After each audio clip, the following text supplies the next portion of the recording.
Our girl, shalom, shalom. Thought you was late. I was 1 minute late this morning. All right, beautiful people. Happy Thursday. It is November the 17th, 2022, day 265 of year 4, reading through the books of the law and the prophets, and of the 4-year consecutive day count, day 1284. Today we're picking back up in Oahspe, book of Sathanti, son of Jehovah, chapter 18, or if you have the electronic version, it's chapter XVIII, and that begins on page 30. And then when we're done here, we're going to hop back over to the field guide to the spirit world. This book is so good. And we're going to pick up in chapter 4, which is entitled Soul Murder, and it begins on page 79. Elijah, peace and blessings. Anita, greetings. Fritz, grand rising. Yes, all praises to the Father. It's going to be a beautiful day, Apple Girl. Tabitha, shalom. Remember, y'all, Keon Cooper is Tabitha. She using her son YouTube account. Volume, you can't hear me? Fritz said volume. I know I double checked my end. Mine says I'm all the way up. Can y'all hear me? YouTube, can y'all hear me? Yes. Yes. Okay. So Fritz, check yours. Somebody say Fritz, check your volume. You can hear. Okay. All right, Fritz, that might be your volume. I don't know. Let me see.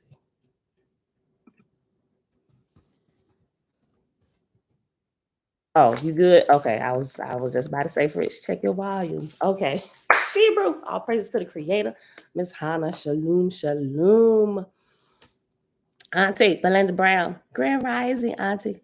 Okay, y'all, and everybody else here hanging out in the background. Top of the morning to you. Facebook, shalom, shalom.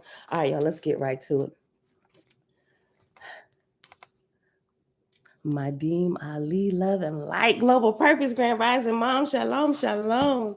All right, y'all, page 30 in Oahspe, chapter 18. Jehovah spake in the ark of Oahspe in the Orion field of Hanshi in the Etherian heaven. Jehovah said, the time of the earth is at hand. The deliverance of her firstborn will soon, hold on. The deliverance of her firstborn will fall at your doors. Come forth, O my sons and daughters, receive ye them from my hand. Onzi, you know what? I had a problem with this word the first time. I was saying onesie, onzi. What is it? My pronunciation scholars. Is it onzi? Is it onesie? I don't know. Levon, blessings. I ain't watch it yet. She brew hide and seek. I know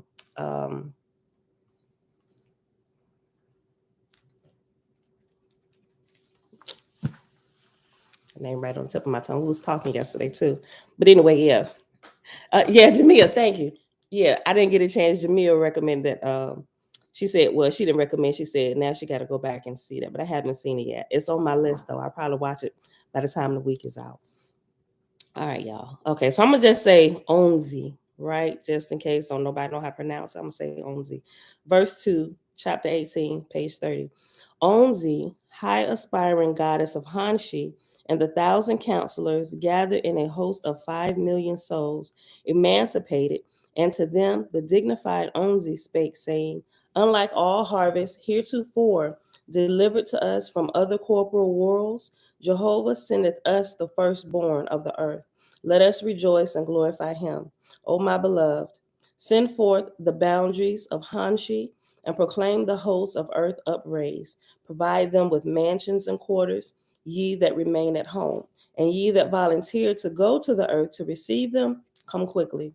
Onzi said, swift messengers have just come to me from the Ark of Wan. It's easy, I will be there. She it was who bestowed Jehovah's crown on the first god of the corporal earth. Her host, 1 million strong, go by way of the Tivias, and pray we meet them in Oea. And thou, Wistal, shall sit on my throne. I will go to the earth and receive the 30 million newborn, the glorious gift of Jehovah. Supreme bright other shalom. Finally, you get to catch it on time. Okay, set apart. Hey, girl. Hey, Nene. Shalom, sis. Onzi said, "The young virgin earth hath given birth. Oh, the joy of the firstborn! I will take with me a host of singers, 1,000,000 strong. Their voices shall have power and sweetness to win the love and adoration of all the 30,000,000. The glory of Jehovah's works shall shine so brilliantly upon them that all past trials shall be forgotten. Hasten, O ye gods and goddesses, let down the curtains of fire. Here begins the play of Jehovah and the management of a new world." We're in chapter 18, page 30 of Oahspe, verse 6. "Now gathered together, men and women, long raised up in the emancipated heavens, whose wills were potent over Aji and Nebula, and swift in appropriating what Jehovah had fashioned in the firmament. And they built the ship, the size of which was equal to the width of Horeb, and filled it within with angels of the rank of gods and goddesses, many of whom had been brought forth into life before the earth was created, and whose native corporal worlds had gone out of existence.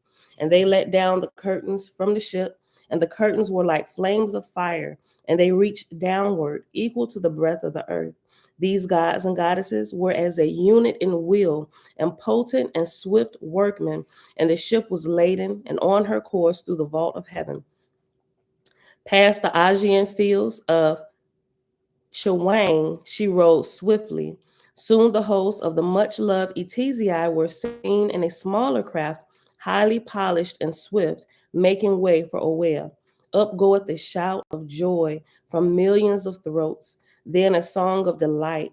Heaven is joyful in Jehovah's boundless dominions. And now the twain approach Oea, and they slacken speed and near each other, nearer and nearer to the ships touched and are joined by skilled workmen. Forth leap the two goddesses, Etesii and Onzi, and in no stateliness or ceremony, but like children in whom love is transcendent, they fly to each other's arms amidst the outburst of joy from the countless throng. Yet onward moves the Etherean ship, majestic and meteor like, steadily taking course to the new earth. Chapter 19 or chapter XIX if you're looking at the electronic version. Dairy CM, shalom, shalom. "And now the evening of the third day had come, and God and his hosts in Moab were hastening in all things to be ready for the great light that was to descend from high heaven. The 90,000,000 angels looked upward, watching for the dawning of the light, waiting and watching. And many a one who remembered Etesii of 200 years ago wondered if she would return in glory, like when she came and crowned God by Jehovah's command. Some were robing themselves in white and hastening nervously like a bride about to wed. Some were half inclined to sorrow for leaving the earth and lower heaven where they had toiled so long. And some were stately by their presence, said, Thy will be done, O Jehovah. God ascended the throne, and Haja came up and sat on his right hand, and the light of heaven shone upon them, so that many newborn, especially of the Easian spectators, could not look upon them. God said, One Dan hath come and gone. This harvest is but 30 millions. Haja said, Thy son, O Jehovah, hath shaped the destiny of a world. Great is his glory. A light of golden hue gathered above the throne and took the form of a triangle, and there was a graven image at every corner, the which, when read, was IOD, and it was in the character of Waga, bestowed by the Lord on the altars and the house of worship on earth. And its value was 33 million, which was the exact number prepared for the emancipated heaven in Ethera. And the 33 was the years of a generation of mortals. God said, Jehovah is one, the living is one, inanimate corpore is one, and these three are the entirety. To teach mortals this, O Haja, is to give wisdom to the earth. Take thou this triangle, O thou son of the Most High, and as long as Cephas endureth on the earth, shall it be the bequeath heirloom of heaven, descending from God to God that occupieth the throne. Thereupon God stretched forth his hands, and the triangle became fixed and solid, and God hung it on Hajar's neck, adding, "In the name of Jehovah, receive thou this jewel as my parting testimonial." Remember that when mortals are raised up to understand this symbol of three in one, then will Cosmon begin to dawn on the earth. Haja said, "O God, thy symbol of the three attributes, love, wisdom, and power. Thou didst leave thy stately home where thou hadst gods and goddesses for companions, and come to the far off earth, which was young and curtained round with poisonous gases, to guard the young and imperfect angels of other worlds and their wanderings forth. With thy wisdom, love, and power concealed, thou didst give them liberty and yet redeem them. Thou hast stretched forth thy hand over the earth and made it to yield souls to glorify the Creator. And yet, in all the while, thou hast never quoted thyself. Oh, that this could be taught to angels and men. Who is it that will not trip or mention himself or make himself a manifested self? Wow. I mean, they got their pride completely under control, right? And this mentions this in a couple other places as well. Matter of fact, when Haja was chosen to take the throne, that was one of the main attributes that it said about him, right? Because you got people, man, you know who I am. Oh, you don't know? Somebody better tell them about me, right? Listen, let me go back and I'm gonna read this again. Animalistic nature, shalom. Nava, Miss Amazing Wonder, shalom, shalom. Hold on.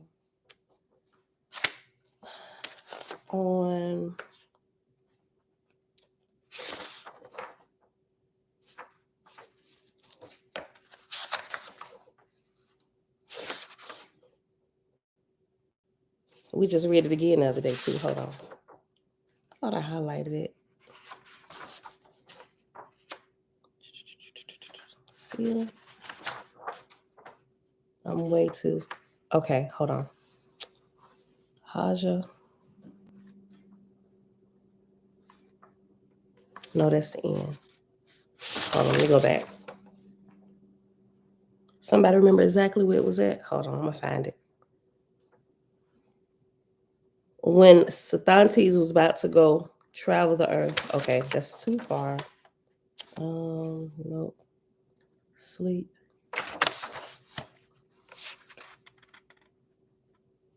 Or nope, nope, nope, nope. Chosen.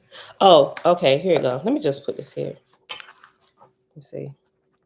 So I can find it. Never mention thyself. Highest attribute. Okay. All right. I found it. On page 20, verse 20, right? It says, "And Haja, an Etherian, was chosen, and God commanded them to send word unto Haja with an escort to conduct him to the capital. In due time, the escort brought Haja into the palace of the kingdom of God, and God was sitting on the throne. With music, they came in and filed in front of the throne, forming a crescent with Haja betwixt the horns. God said, by command of Jehovah," this is Sathantes, God here in this particular verse. God said, "By the command of Jehovah have I summoned thee hither, O Haja. Long have I known thee, even on other worlds, of all virtues in which man stand highest, which is never to mention one's self. Thou excellest all men in my kingdom." Right? So that's good for all of us to remember.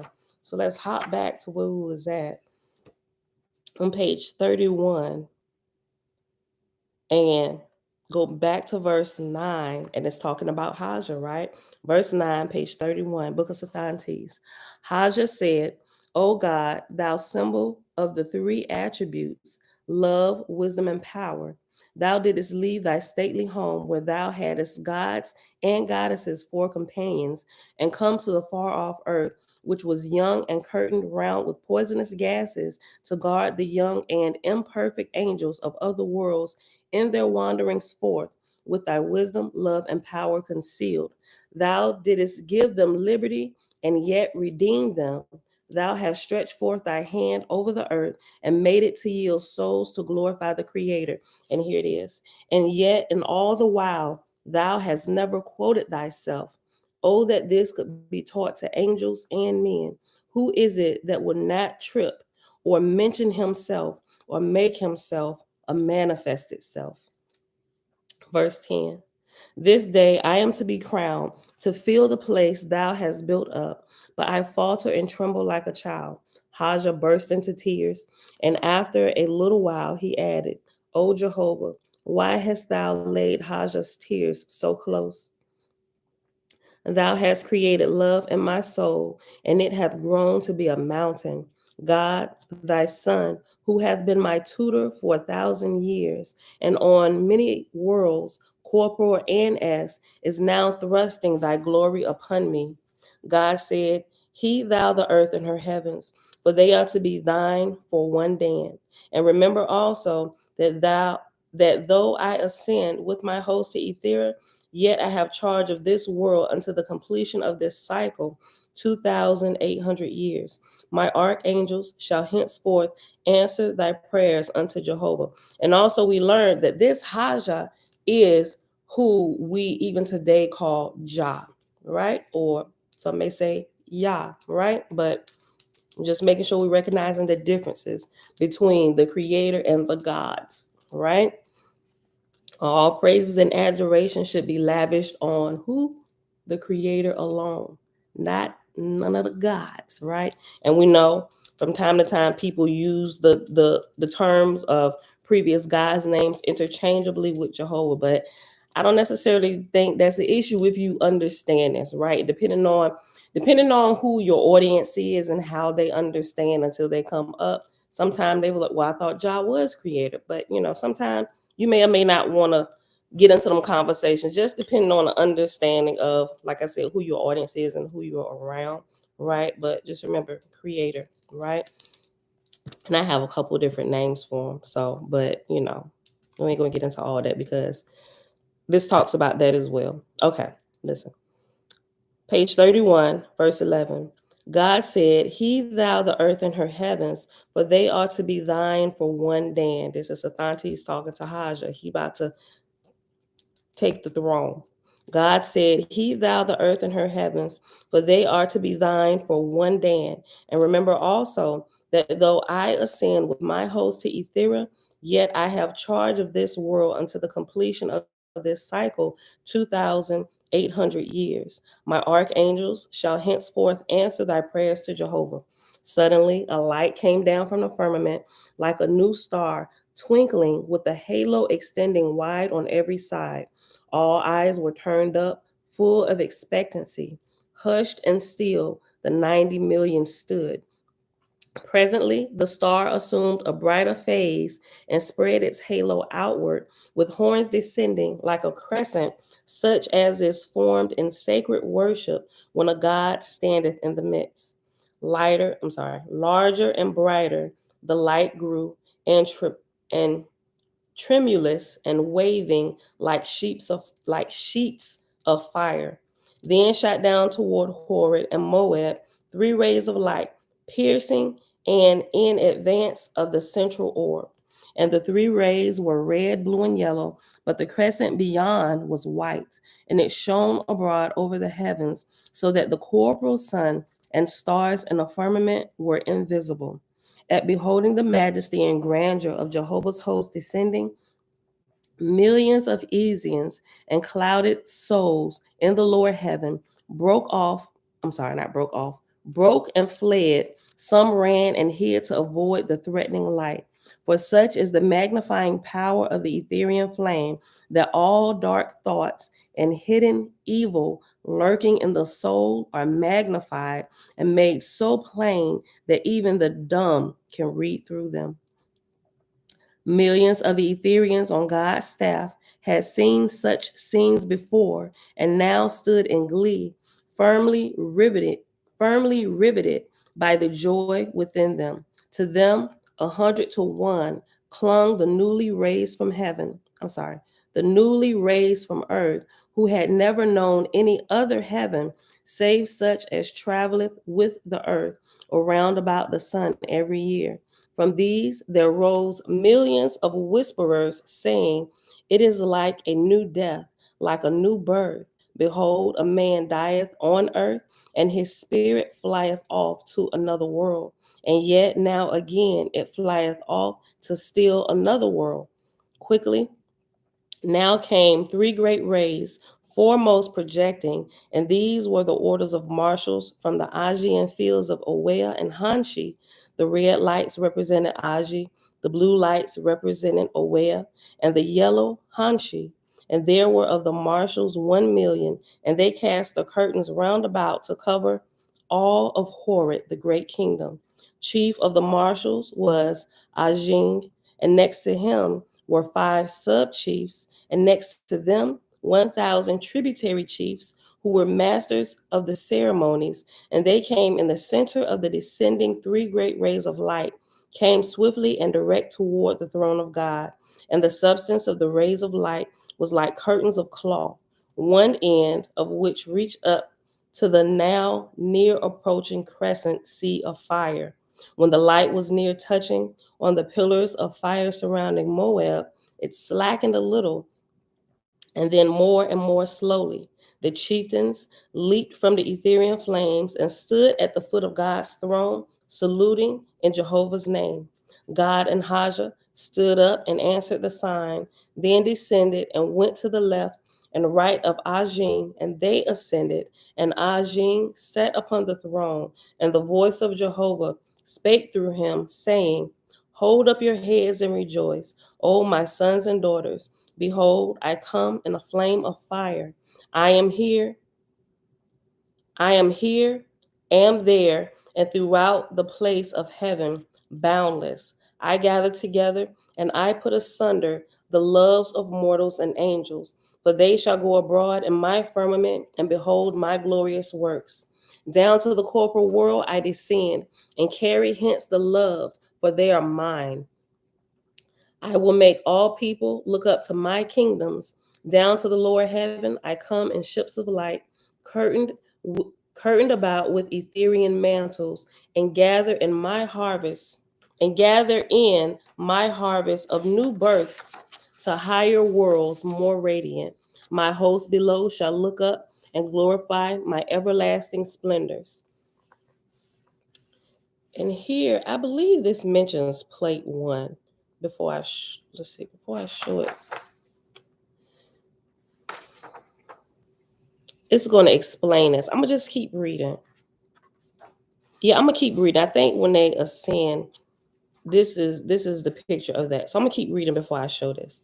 Okay, we're on page 33. Dreadful Cosmon, Shalom, Kizzy, Shalom, Shalom, Brian Shogi, peace, peace and light, Shalom. We're on page 33, verse 23. I give the tear of grief and sorrow and pity, but in its flowing forth, I come with holier light and power to stir up the souls of my people. For they shall learn to speak to their Father, who heareth and giveth ear, and is full of love.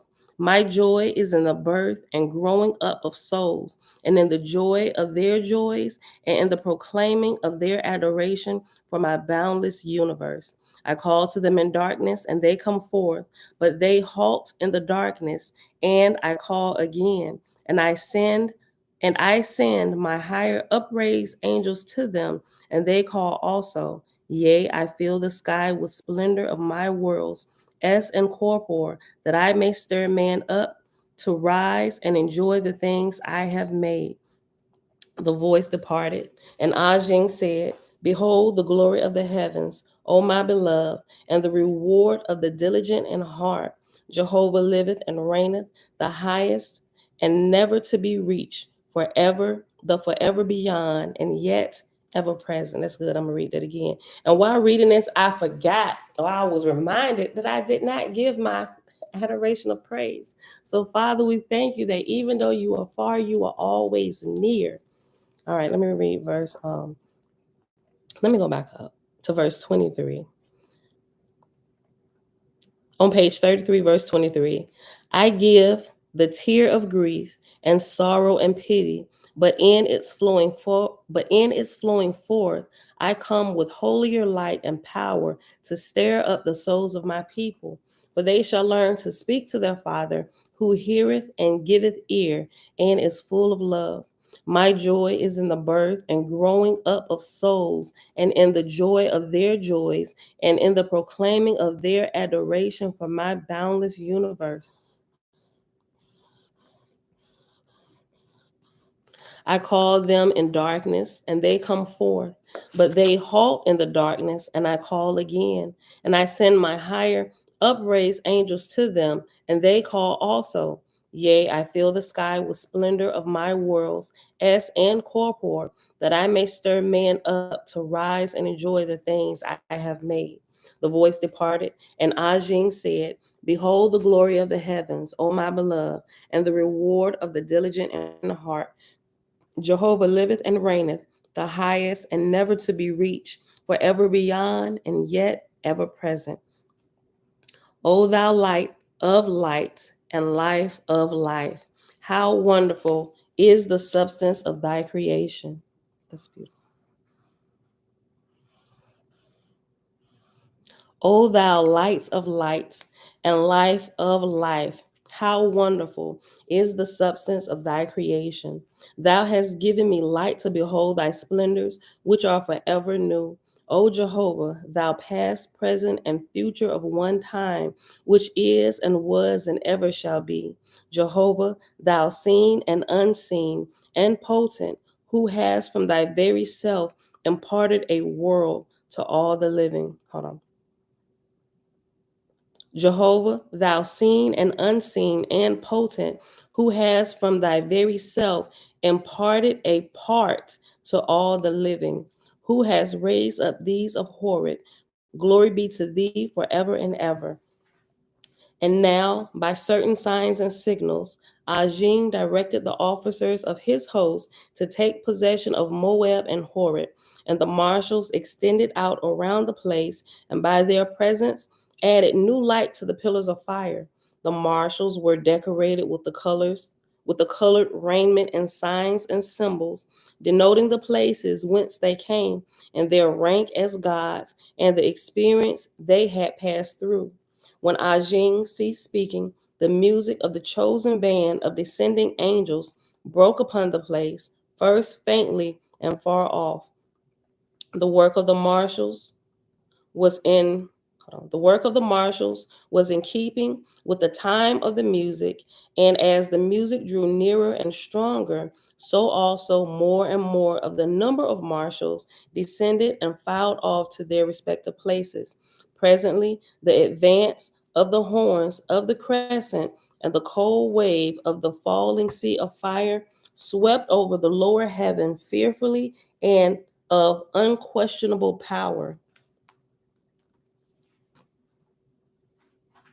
By a signal from God, the brides and bridegrooms joined in the music of the archangels, and was the great glory thereof.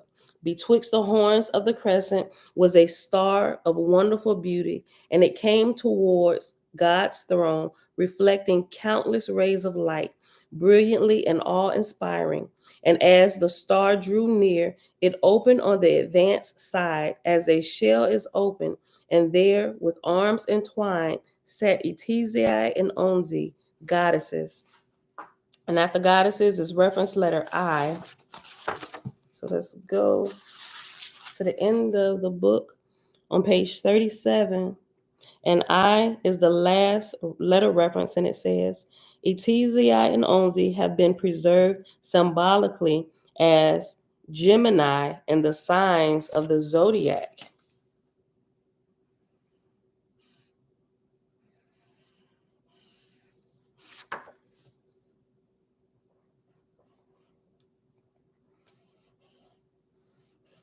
Where we at? We at 30 minutes.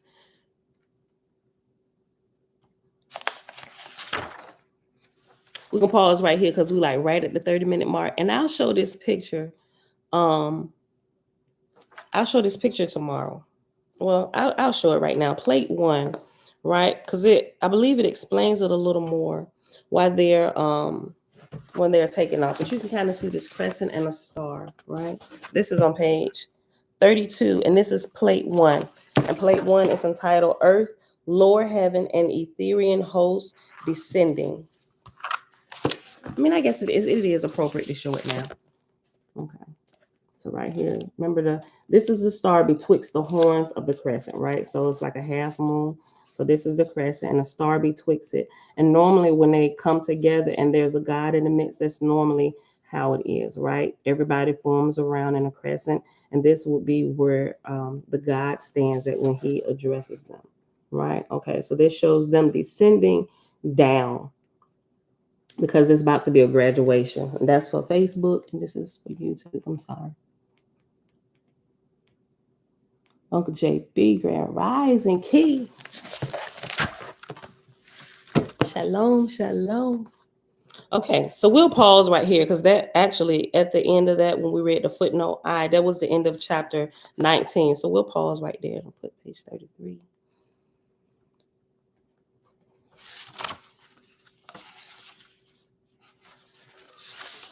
I put the wrong start page. Oh, I know what I did. I went back to that. Okay. All right, y'all. So we'll pause right here. On page 33 at the end of chapter 19, we'll pick this back up. And we'll probably finish this tomorrow because it's only, it's 23 chapters. So we got about 3.5 pages left. So we'll pick that back up tomorrow. Let's go ahead and hop on over here to the field guide to the spirit world with chapter 4. Chapter 4 is entitled Soul Murder. We are on page 79. All right. And it starts off with a scripture from the book of Judgment in Oahspe. Quote, those who seek to do evil, who seek to make others unhappy, who delight in crime and pollution, shall, if spirits, be called Druhas, and there are hundreds of millions of them. End quote. Oahspe, Book of Judgment, chapter 6. Chapter 6, verse 10. The term soul murder is occasionally used by psychologists to indicate the sort of emotional abuse that robs a child of ripening self. We find it in forensic psychiatrists. I need some water. Hold on. My mouth feels dry. Hold on.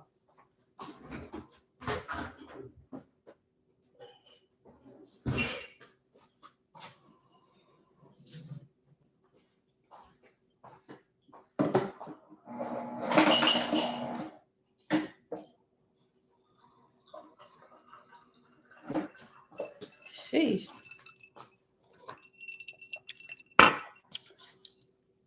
Stumbling over my words. Okay. All right, that's better. Oh my gosh, that's better. Yeah, my mouth was really dry. Hold on.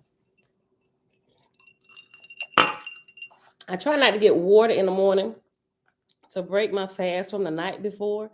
I try not to get nothing to at least like noon, but sometimes I gotta break it. But when I drink the water, it starts the digestion process, and then So, but that's. All right, let's start over. I'm not gonna read the scripture again. I just start the paragraph over. The term soul murder is occasionally used by psychologists to indicate the sort of emotional abuse that robs a child of ripening self. We find it in forensic psychiatrist Keith Ablow's book, Inside the Mind of Scott Peterson. Y'all remember that dude? And they're about to talk about him a little bit. Convicted in 2004 for the murder of his pregnant wife Lacey, the All-American Peterson, it soon became clear, had a piece missing. Okay, so I wanted to finish that sentence. So it shows it has it has figure A and figure B. I'm about to show it to you and then I'll read it and what they say. Read what it says about this. This is figure A. And this is figure B. And I think both Facebook and YouTube can see this, right? Okay, so I'm gonna read this. It explains what this is. Figure 4.1a and 4.1b, signs of A, Druj, rhymes with stooge, right? So anytime you see Druj, Druj in Oahspe is Druj, right? It rhymes with stooge. And B, okay, this would be the sign for Druj, right? I was saying Druj, so it's Druj, whatever. And B is Druk, its mortal counterpart. Druk, Druj, Druk. S world and the spirit world, mortal world here, right? I read it again. Figures, matter of fact, let me write it.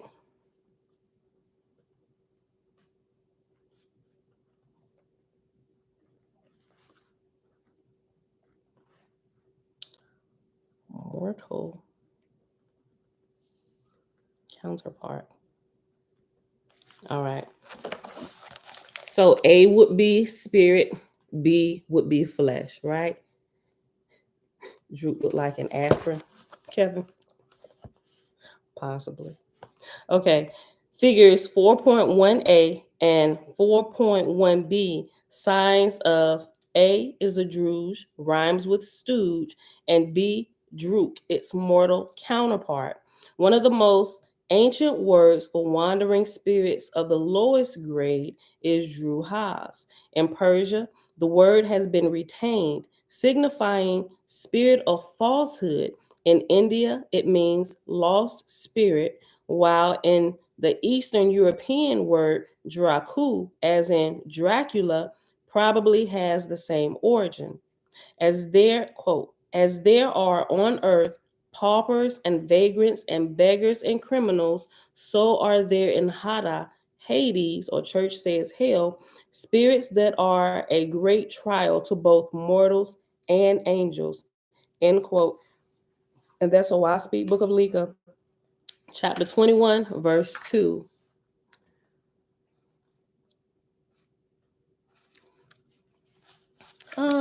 I don't know that you can explain it like that. Elijah said, so when we see a crescent moon, that's a sign a spirit is being initiated into a god. I don't think all the time, but I see that happening during that process, but it also happens when the God who's on the throne is just talking to the people, like at least from what I've seen. I could be wrong, but I've seen it happen in Oahspe a couple times, not just at initiation. All right, well, we're gonna pay attention to that while we reading through it a second time, just to try and pinpoint exactly the times it's done. Okay, so let me go back. I'm gonna read this last sentence before I had to break it up to give you what the these two signs were. Okay. The term soul murder is occasionally used by psychologists to indicate the sort of emotional abuse that robs a child of ripening self. We find it in forensic psychiatrist Keith Ablow's book, Inside the Mind of Scott Peterson. Convicted in 2004 for the murder of his pregnant wife, Lacey, the All American Peterson, it soon became clear, had a piece missing. Though ambulatory and superficially normal, Scott, as Ablow's probing revealed, carried murder and child abandonment in, in his deep family history. In the final analysis, though it was his own upbringing, quote, emotionally estranged, end quote, Ablow 2005, page 22, that turned him into a dangerous non person. Gary Gilmore's brother once remarked that Gary was, quote, murdered emotionally, end quote. Y'all remember that whole, it was all on CNN, Scott Peterson, all this stuff, the trial. I kind of kept up with it a little bit, and I'm like, how in the world? And there was another gentleman, I forgot his name, but he kind of did the same thing, but he murdered his wife and his two baby girls. And when I say baby girls, they weren't like babies. They were like 6, and I want to say they were 6 and maybe 2 years old. It's crazy what happened there. I'm just like, ooh, they need to do a thing on him. Okay.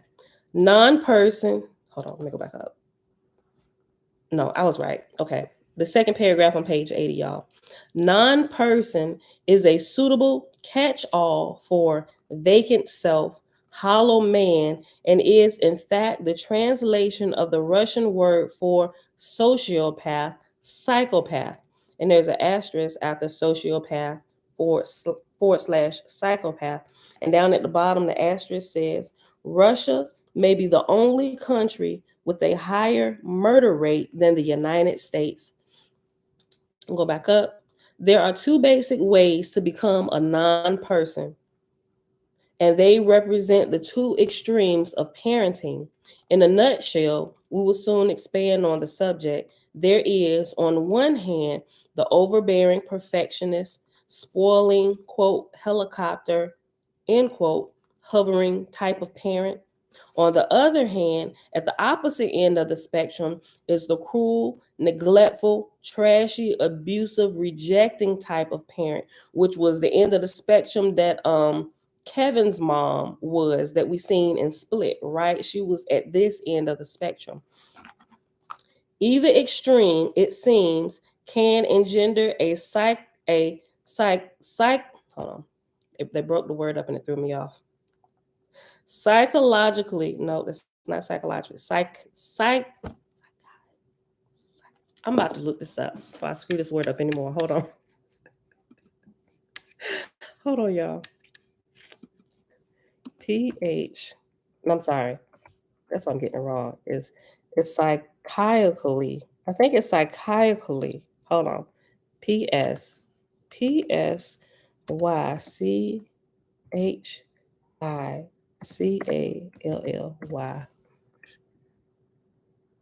Psychiacally. I think it's psychiacally.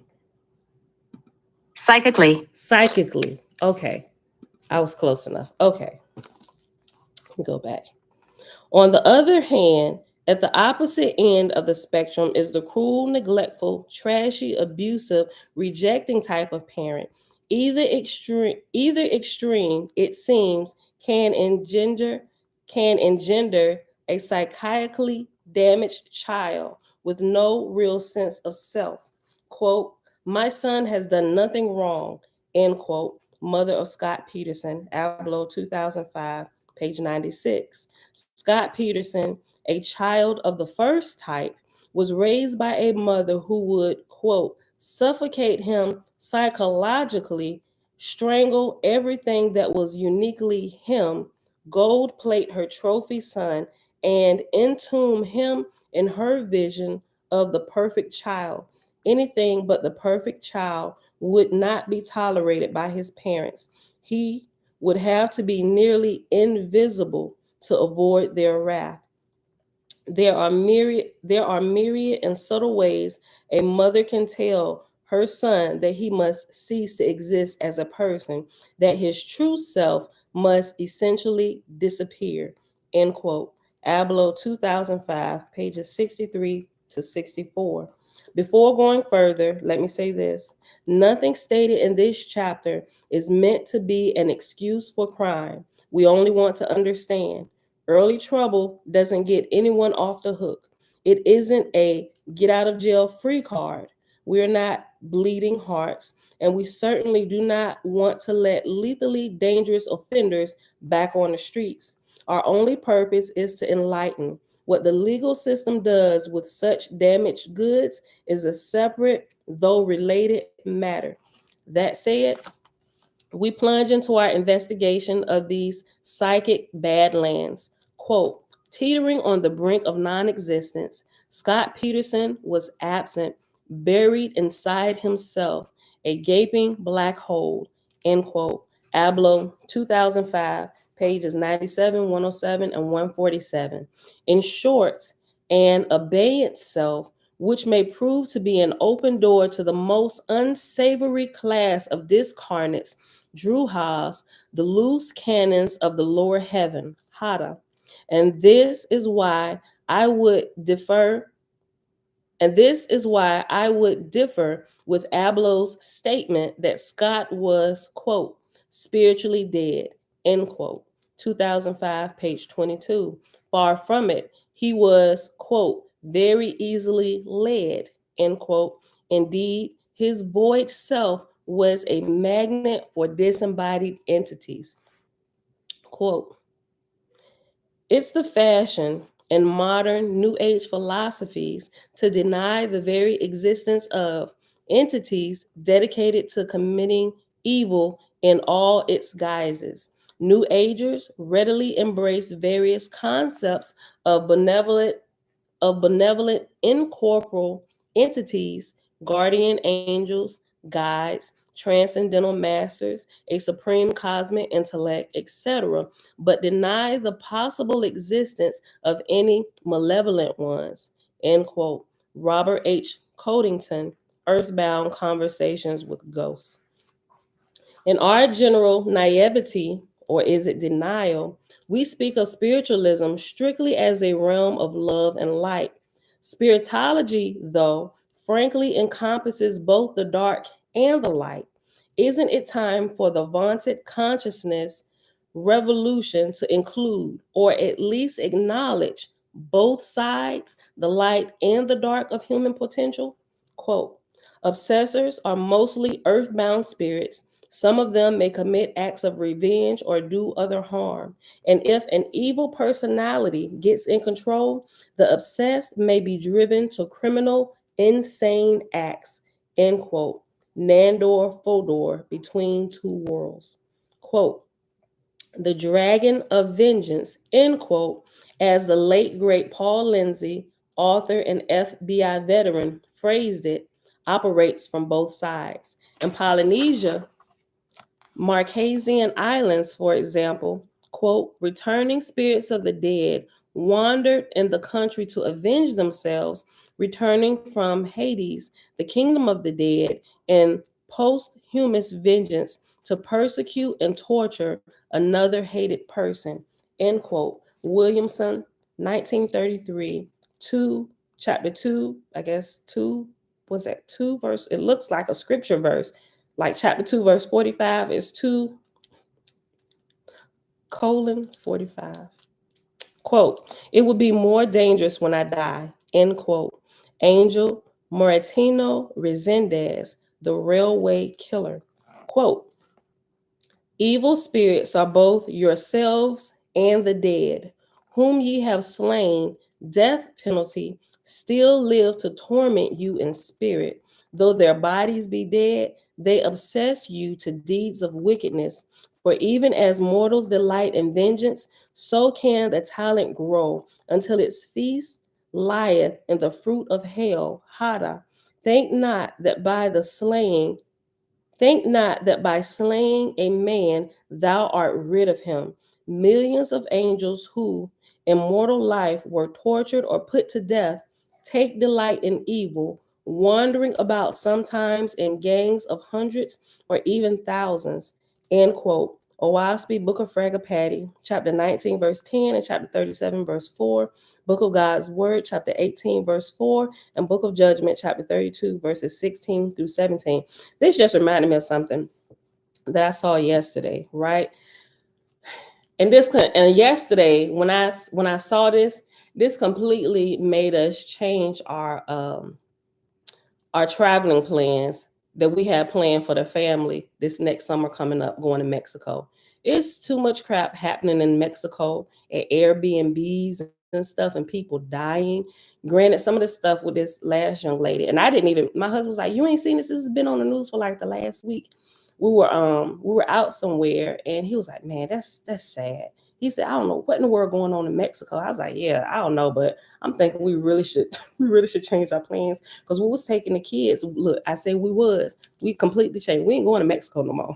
At least not this next summer coming up until we figure out what's going on." Now, I know these are separate incidents that are happening to people that are going to Mexico, but I'm like, it seems like I'll just call it like the spirit of murder. Yeah, I know.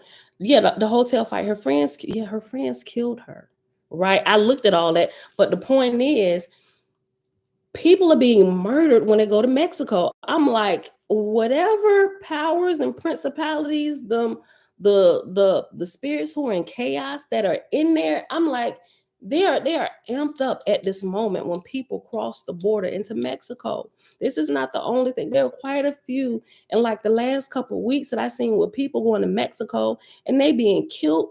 They die of over I know they said she had alcohol poisoning, but clearly, if that tape hadn't leaked, shucks, the autopsy came back and they said this had nothing to do with alcohol. Her darn spine, her neck was broke and her spine was cracked. Alcohol doesn't do that to you. And from that fight, it looks like when they slung that girl, she hit her, and I can't say it did. Maybe she had adrenaline rushing through her body. I'm not sure if that's the point where her neck got broken, her spine was cracked, and it was just so much craziness going on with this video. And I'm like, first of all, you're there with supposed friends, right? Why are y'all fighting? And I'm like, and this girl, I was like, wait a minute. I had to rewind. The clip was probably like 10 seconds, if that. I'm like, wait a minute. I was like, is she naked? I'm like, why is she naked?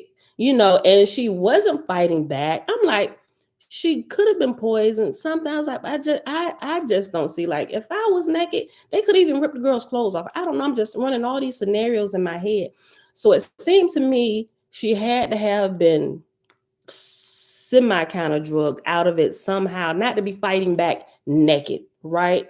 You in a house full of your friends, and it seems like you're the only one naked. Then now I was running through my head. Maybe she was there, and I don't know. Maybe one of their men, maybe they was there in couples, and she got caught with one of their men, and the girl was pissed and wanted to go take her head. I'm just running all types of scenarios through my head. But the whole point is, it's too much murdering happening in Mexico for us to take our family.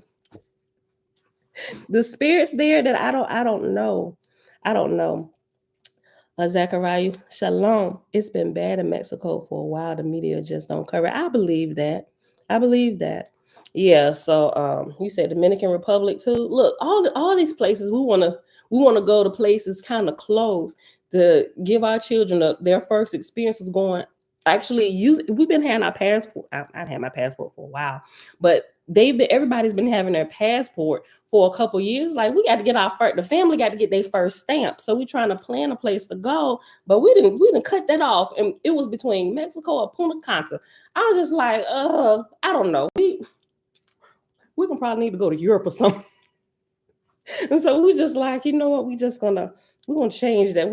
Let's do another one in the state somewhere. Maybe let's go visit your sister and them down in Texas or something like that. But yesterday we completely, we was like, yep, Mexico is out. Right. So went through, was like, okay, we're gonna move all this. We're gonna start our planning over for this next summer.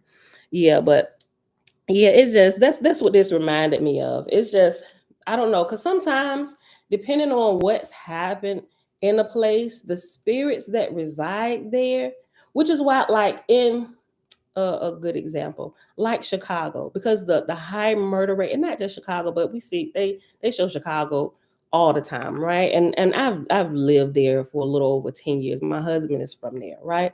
So, but we know how it is. Although we didn't live in Chicago, we went there a lot. We live 45 minutes away, like in Kankakee, right? But still, even there, it's the whole area in the unseen realm that, because of the murders and stuff, all those spirits are still there in chaos, and they're wreaking havoc with the mortals who still live. So that's why I'm thinking that it's happening in Mexico. It's like it's too much spiritual activity for us to go there right now, especially with our smaller children. That's just, I don't know.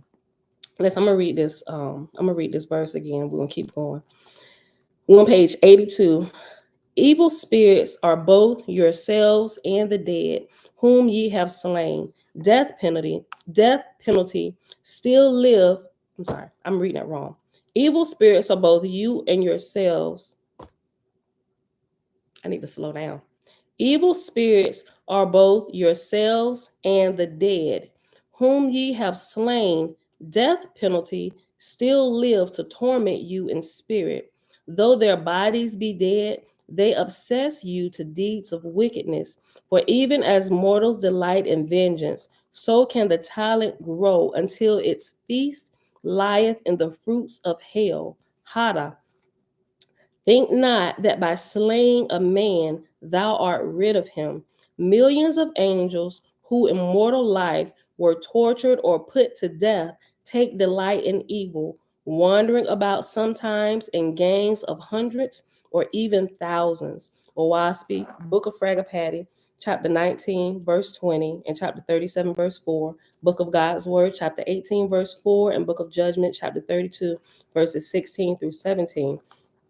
When the spirit mentors were asked, quote, what are evil spirits? Nubro 1874. And this, you can read this conversation that Nubro was having with spirits. It's in Spiritalis. This was before the penning of Oahspe. And he had already, he was born where he was, he was really sensitive to the spirit realm. So when he would, have these conversations with spirits, he would ask questions, and that's what Spiritalis is about. I'm like halfway through it. It's really, really interesting, right?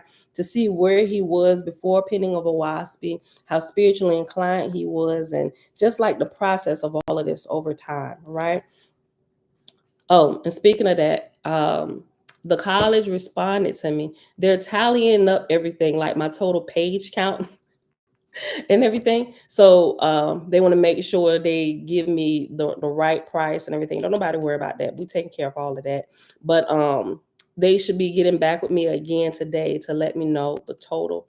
And then once I go ahead and submit that to them, they'll go ahead and start printing. So we'll have it shortly, y'all. I'm hoping in max 2 weeks we'll have it, right? And get these John Lamp plates and see the original penny before they started changing stuff in Oahspe. Okay. When spirit mentors were asked, quote, what are evil spirits, end quote, Nubro 1874, the answer came, quote, perverse creatures who led evil lives and who, being born into the spirit world, still grope about earth, leading men and women into crimes. Some were murderers on earth, and you hanged them. And though you got rid of them, this was a crime for you.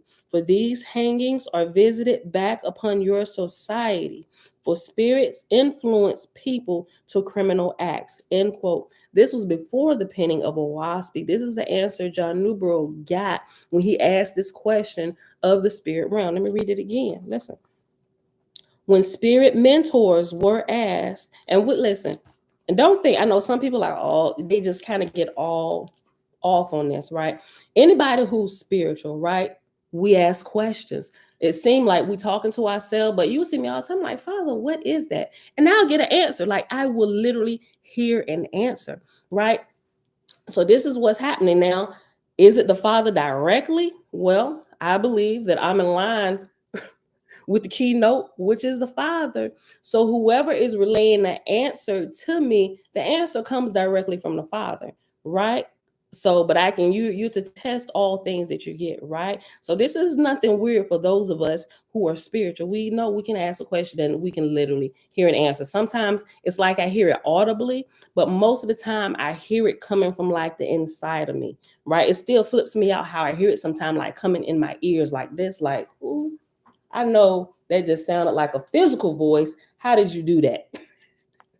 Right? I still be flipped out sometime, but listen, when the spirit mentors were asked, quote, what are evil spirits, end quote, Nubero 1874, the answer came, quote, perverse creatures who led evil lives and who, being born into the spirit world, still grope about on earth, leading men and women into crimes. Some were murderers on earth, and you hanged them. And though you got rid of them, this was a crime in you.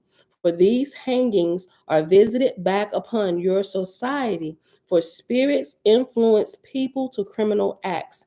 End quote. We see this in serial killers who randomly steal lives, just as their discarnate hosts were or feel they were cheated out of their own life.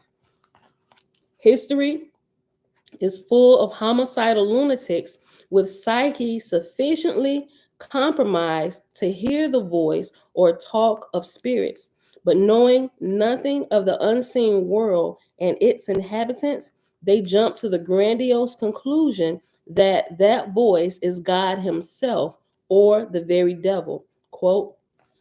Satan gets into people and makes them do things they don't want to do, end quote, declared Herbert Mullen, 13 Kills, Vronsky, 2004, page 155.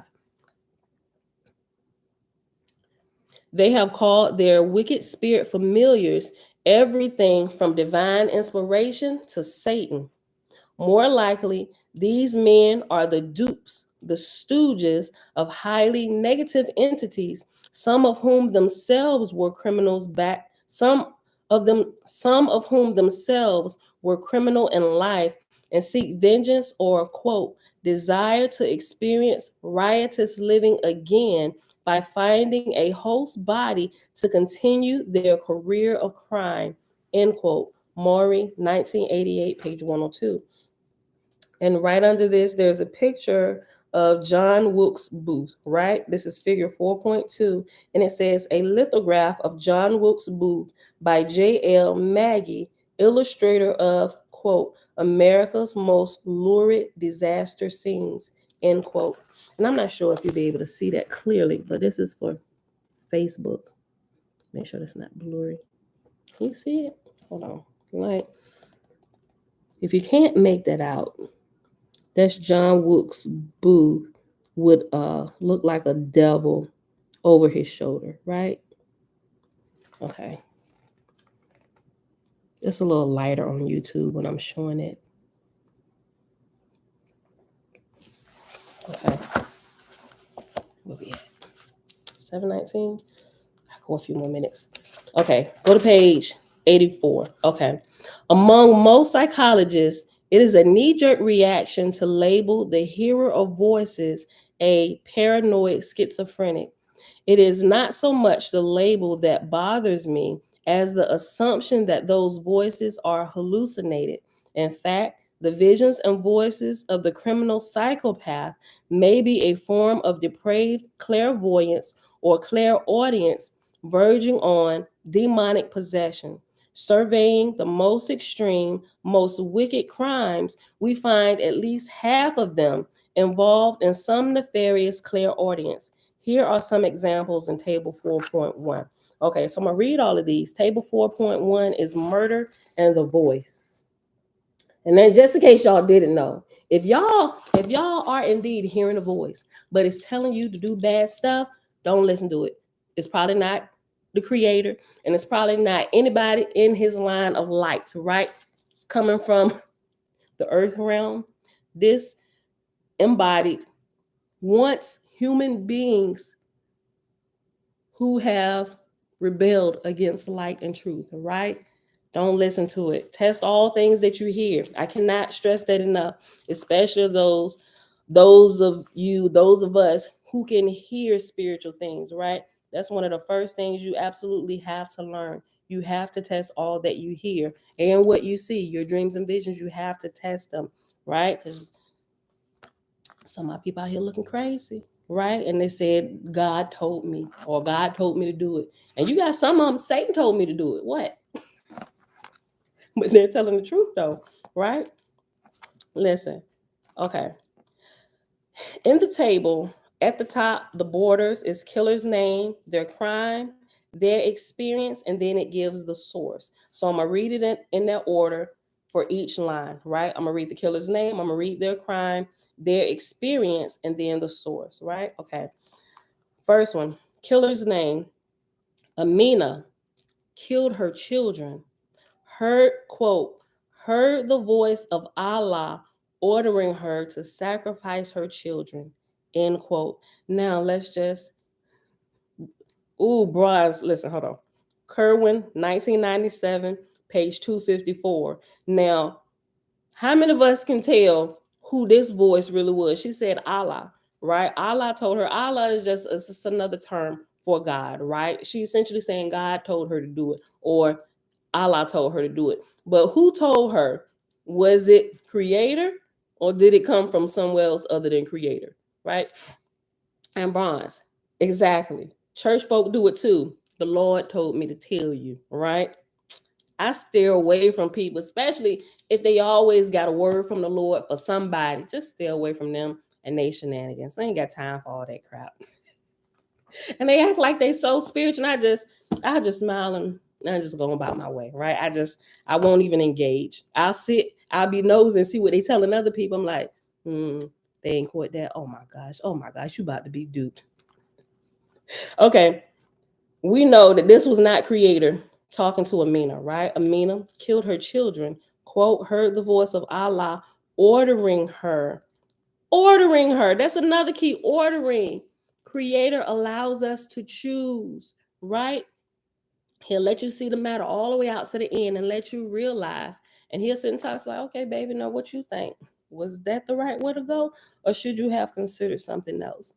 I probably should have considered something else. Okay. All right. So what have you learned? That's how the creator works with us, right? Okay. Next one. David Berkowitz. 6 semi-random kills. Quote, voices.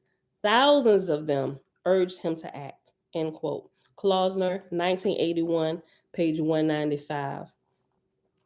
Ken Bianchi strangled 10 women. The spirit, quote, said he could come into my body and do terrible things, end quote. O'Brien, 1985, page 182. Orlando Camacho cut off his wife's head. God, saints, and gangsters talk to him and read his thoughts. Markman and Bosco, 1989, pages 24 through 27. Eric Chapman killed grandmother, ordered by a voice to kill someone in the family. I get it. I get it. Markman and Bosco, 1989, page 302 to 308. Richard Chase, 6 vampire kills. Experience, converse with, quote, invisible people, end quote. Markman and Bosco, 1989, page 162. John Wayne Gacy. Oh, look, you said the name before I even read it. John Wayne Gacy sodomized and killed 33 young men. Quote, he could hear the other guy disembodied screaming, end quote. T. Cowhill, 1987, page 197. Ed Gein, serial killer. His dead mother spoke to him, probably like Jason Voorhees' mama.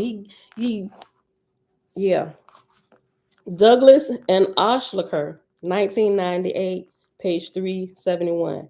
Gary Gilmore, 2 senseless murders. Quote, he heard voices coming through the jail vents, end quote. Gilmore, 1994, page 250. Joe Callinger, 3 homicides, including his own son, commanded by, quote, voice of the demon, end quote, as well as by, quote, God of the universe, end quote. Schreiber, 1984, page 85 and 118. And let me tell you something. Listen, sometimes, even while reading through a Oahspe and coming in contact or coming across some of these videos where people they use some of these terms that they really overplay, like the universe, and although using you can you can call creator like the universe, right? You can, right? But a lot of these terms, it's like I don't even want to use none of these terms. I'm gonna stick with what I know. Because people, if you use one of these terms, depending on what group of people you're talking to and where, one of these words that you use to refer to the creator triggers somebody, right? And it completely cuts them off. I'm just like, you know what? I ain't using the universe. I halfway want to use Jehovah, right? Because of the Jehovah's Witnesses. I'm just being honest. That's why, like, when I talk, I'm just like, Father, you gonna have it. You know what? I'm just gonna stick with my adoration term, the most holy and Father, right? Because you really can't go wrong with that. Because I'm just like, I really shouldn't care about what other people think, but in a way I do, because I want to make sure I'm not adding to their misunderstanding of things, right? And it's just, that's just something I deal with, because especially when you come out of the church and go into the Hebrew roots and you start breaking down terms and names and stuff, and people talking about that, you had these conversations about what L means and this and that, and you start getting into the terms. People, they seem to stay stuck there, and they like never grow. And once you get to the Jehovah, or it's false God, because a couple people send me messages, Jehovah's a false God over here. And I'm like,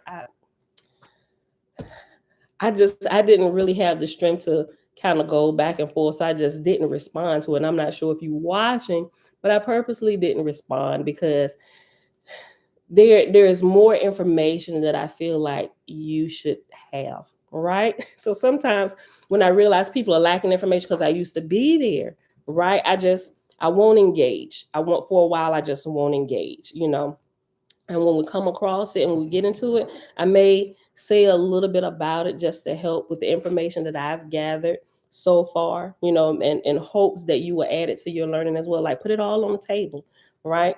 Um, but it's weird. Yeah, right, Elijah, especially when you're teaching others. They'll what Yeah, they do. They watch you like a hawk, right? Listen, they don't even watch you like a hawk for the sake of learning. They watch you like a hawk so they can catch you and trip you up on something you say, right? And then it just takes the whole teaching what you're trying to say. It's like, see, I told you this. Let me bring this out because the KJV and this and the Strong's Concordance, and I got this right here. And well, when you look at the etymology of this from the Hebrew terms, and it start, I'm like, you know what? Darn, can't we just have a regular conversation without you? Can we? It's like, see, this is why I don't engage half of use with the S on the end. It's like, dang, ain't none of us perfect. Can we just like grow together? Okay, okay, why you believe that? Okay, well, let me tell you, I don't agree with that, but and this is why. This, oh, I can see that. Okay, well, yeah, okay, well, let's keep going, because it has to be a common even ground somewhere, right? I just Let me get back to these killers. Dr. John Kapler, manslaughter and severe medical homicide attempts, quote, heard voices inside his head commanding him to commit violent acts, end quote. Abloh, 1994, page 6 and page 111. Herb Mullen, 10 kills, including a priest, killed, quote, at the urging of the voices, end quote. Wrestler, 1992, page 20 and page 146. Abdul Oman, deadly assault and attempted homicide. Voices told him the doctor was the devil. Kerwin, 1997, page 96. Joel Rifkin, strangled and or dismembered 17 prostitutes. Voices led him to his victims. Kerwin, 1997, page 51 to 52. Listen, what's crazy is, I mean, I guess he could have been riding around. He could have known where all the hideout and corners were for the prostitutes. But to have verified, like, I don't know, I didn't look into his story, but he strangled and or dismembered 17 prostitutes, like 17 of them. To have a voice that precise, I mean, how many prostitutes stand on one corner? I mean, I guess you could hit blocks. Like, how many corners did you have to hit to get 17, and over what period of time, right? And all of them were true. And I don't know, I think about some of this stuff. But this tells you that some of the voices that they hear, and even though they're darker voices, they do give you a little bit of truth, and they lead you to places, right? It's like they got to get your faith up for you to believe in them, because they give you truth and stuff, and you go like, oh yeah, that's right, that is a prostitute. How did you know that a prostitute would be here? And just not just prostitutes, I'm being funny. But that's where a lot of people, they get tripped up at, because what they hear is truth, or facts, like, yeah, she's a black woman. Oh, you told me the truth, yeah, but they that's what, and I think that's a lot of what happens with people who get into the Jesus worship and worshiping the idols. Because if you worship Jesus, you're worshiping an idol, right? You should be worshiping the creator, not the creation of the creator. And even though the spirits give you, and a lot of times will give you truth, that's what leads people off, right? But well, you told me truth. Well, how can you tell me it's not? Because that was true. I agree that that was true, but still, this is wrong. It's like something my grandma used to say. She was like, the devil afloat, the devil tell you 99% of the truth just to float one lie, right? And it's that one lie that the people can't see, and it's that one lie that get people off because of the illusion of all the truth that came forth, right? It's just is is weird, but I understand it. So we have to be really, really careful. Okay, Arthur Shawcross killed and mutilated 15 people plus two children. Quote, he hears voices commanding him to do certain things, end quote. Olson, 1993, page 117. John Schrank shot at Theodore Roosevelt in 1912. A voice instructed him to thus avenge the McKinley assassination. Donovan, 1962, page 102. Norman Simmons sodomized and strangled 9 boys. Quote, a very dominating and serious, end quote, voice urged him on. Wrestler, 1997, pages 180 to 81. June Smith, arson and suicide. Voices in the dark called to her, quote, I want you. McCall, 1998, page 134 to 35. Danny Starrett, serial rape, 1 homicide. Quote, I heard somebody whispering inside me. Nafay and Smith, 1995, page 134. Dennis Sweeney killed New York Representative Allard Lowenstein, quote, constantly harassed by voices in his head, end quote. Kerwin, 1997, page 247. Peter Sutcliffe, 13 kills, mostly prostitutes. Quote, I heard God's voice. Hold on. Yeah, quote, I heard God's voice, end quote. Quote, he heard the voice hundreds of times, end quote. Morrison, 2004, page 134. Byrne, 1985, page 247.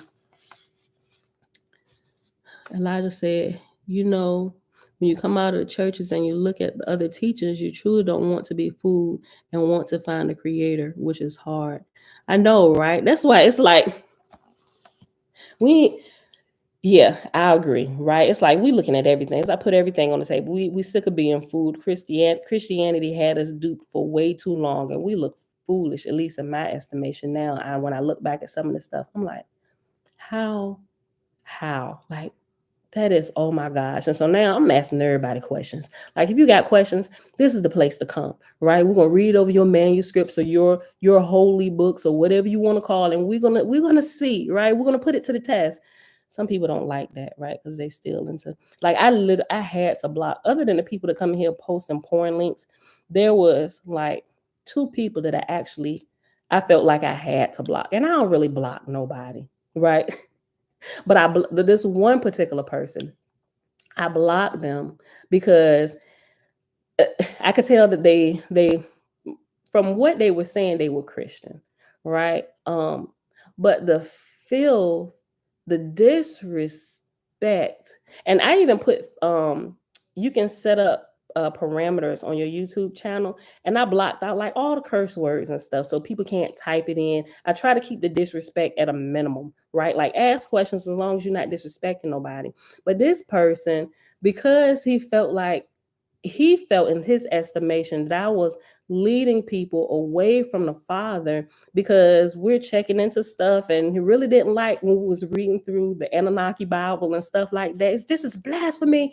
And like when I say he was going in on me. And I was really like, oh my gosh, have you, like, you must just come in and out at random times. And it seemed like the times that they came in, like we would read something, and everybody here know, if you've been following along, yeah, we read the Anunnaki Bible. We don't follow it, but we reading through it, like, because all the stuff we hear, and it had Nubaru and all this stuff, like he really couldn't get over some of this stuff. He was like, that is blasphemy against God and all of this stuff, and you need to repent, you're leading people astray. It was him I had to block, and this other woman. And I went and I unblocked the guy. The woman, she was just too nasty nice to me. I'm just like, sis, you gotta find somebody else. I can't deal with you. Like, it was draining reading some of her stuff. And I try to listen to people and see, but it was like, yo, like, you are full blown Christianity, like there's like you're completely still under the deep delusion, like nothing, you're like questioning nothing. But I went and unblocked the other guy because I could, there was a difference between him and her, right? And he was like, sister, you getting off. And I was like, okay. And I tried to explain, listen, this is what we do here, right? And we're testing everything. So I blocked him, and after about, he was blocked for a whole month.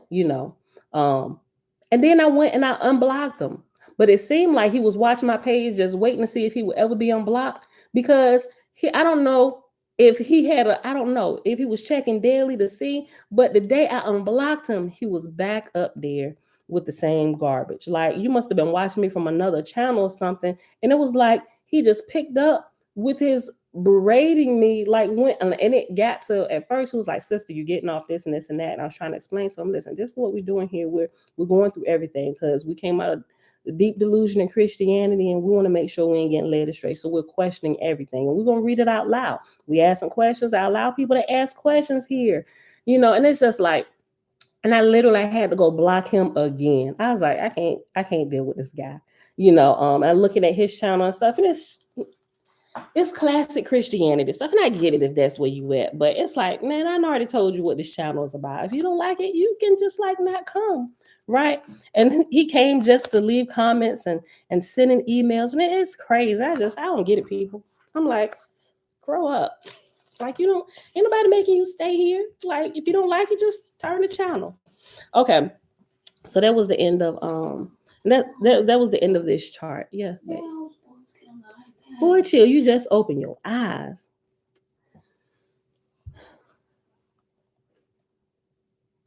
What? Samuel Little confessed to how many murders? That is crazy. 93. He said he killed 93 women between 1970 and 2005. What's crazy is I've never heard of this guy. I'm gonna have to go look him up. That's crazy. Wow. Okay. All right. So go back. We're on page. Where we at? Let's see. I think I'm gonna end after this next little chart of criminals, right? So I'm gonna read this, and then we're gonna have to pause here because I do need to leave in a little while.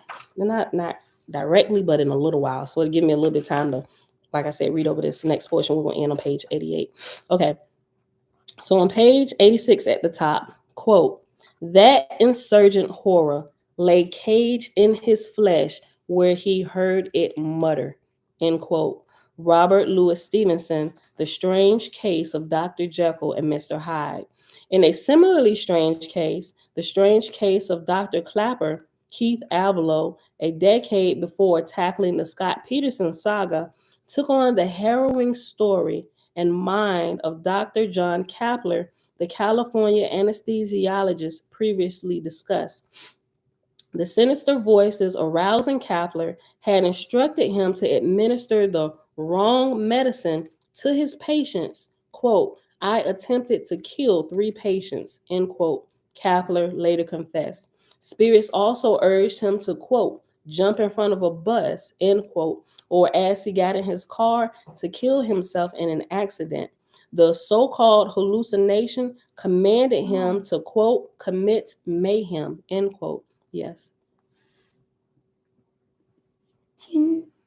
Can just get off at 8 at 8. I'll let you get a little bit of time on it when I get off, when I take it from Bella.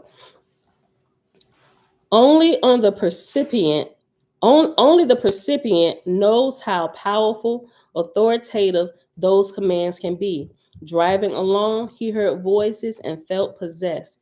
Quote, it was as if the car was being driven by someone else. End quote. And there's an asterisk after that. And at the bottom it says, serial killer Richard Masek also had, quote, a car with a mind of its own, end quote. Morrison, 2004, page 24. Go back up. He was told to, quote, hit and run, end quote. Abloh, 1994, pages 10 through 12 and page 77. Remembered by a schoolmate as, quote, sort of a non-person, end quote. Kapler emerged from a terrifying childhood. His home life, violent and alcoholic, manipulative and unstable, held secrets and shame, denial and abuse. Abloh, 1994, pages 29, 67, and 31. Kapler had been conceived out of wedlock to two teenagers in 10th grade.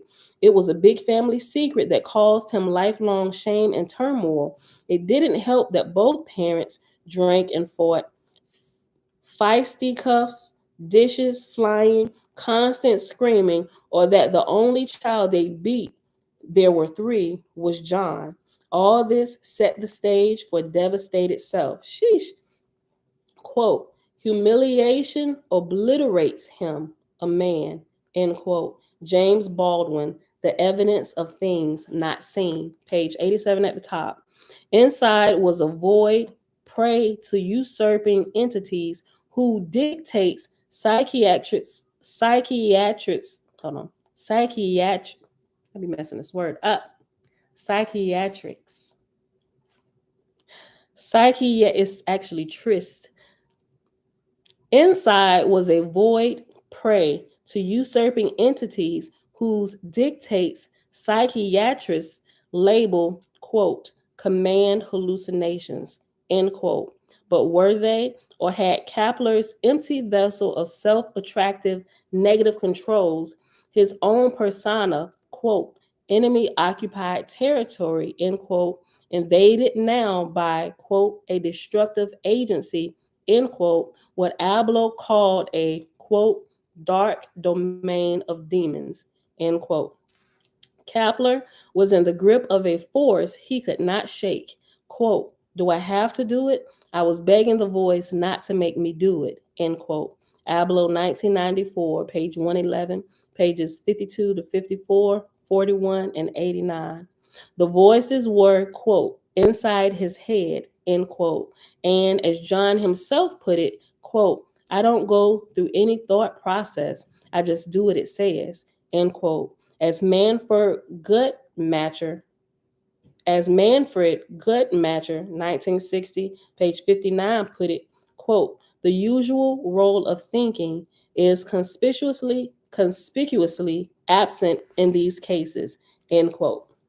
Quote, while under control, their medium's own will is set aside. They are as helpless as the subject of the mesmeric, end quote. Harry S. Alcott, People from the Other World. Quote, who knows, may not all men be as automatons, some in the hands of gods and some in the hands of devils? End quote. Oahspe, Caillou, aka Confucius, Book of Escrow, chapter 36, page 47. Something I think I'm gonna finish reading this and then I'm gonna say this. Something I realized yesterday while I was going through, I had put on Glass. Glass is a part of the trilogy of Split, um, Unbreakable, and Glass being the third one, right? And it has the three characters, Glass, Kevin, and Bruce Willis, which was the unbreakable dude that didn't die in a train wreck, right? I noticed something and I had to sit back and I had to look. And we even see that all through Oahspe, how the creator, it's amazing how there's this what's the word I want to use? Um you can see through everything. The topic of all the mayhem is a lack of love, right? It's a lack of love and love being shown appropriately, right? And after yesterday, just kind of looking at some things that I was looking into, I was like, you know what? That scripture that you find in the New Testament, I mean, you can find it everywhere, like through the Bible in different places.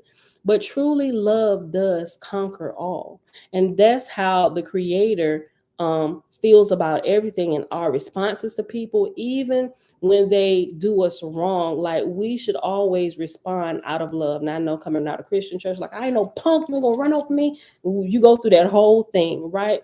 But as you go through here and you look at it, when you respond, even if you are justified in let's just say hitting somebody back or taking somebody's life or whatever, not bringing into the equation that there is a spirit world and life doesn't end here, it makes everything make sense on why, at least to us, it seemed like love here is lopsided.